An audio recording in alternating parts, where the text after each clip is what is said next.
দাদাবাবু ডাকছিলেন আমায়, কি বলছিলেন বলুন। ভোলা, তো সমস্যাটা কোথায় বলতো? ভোলার সমস্যা পেছনে দাদাবাবু, পেছনে।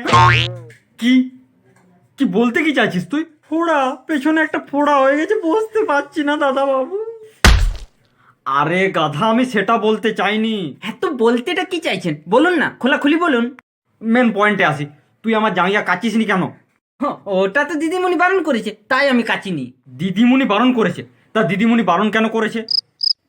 কেন কি আমি বলেছি আমি কাচবো না, তাই দিদিমণি বারণ করেছে, বলেছে ঠিক আছে কাচতে হবে না। হ্যাঁ, তো তুই কাচবি না কেন? কেন কি দিদিমণি বারণ করেছে তাই। তো দিদিমণি বারণ কেন করেছে? কেন কি আমি বলেছি আমি কাচবো না, তাই দিদিমণি বারণ করেছে, বলেছে ঠিক আছে কাচতে হবে না। আচ্ছা আচ্ছা, লিসেন লিসেন লিসেন। Okay. দিদিমণি বারণ কেন করেছে আর তুই কাচবি না কেন, দুটোর কারণটা কি? দিদিমণি বারণ করেছে কারণ আমি বলেছি কাচবো না তাই, আর আমি কাচবো না কারণ দিদিমণি বারণ করেছে তাই। তোর সমস্যাটা কোথায় রে ভাই?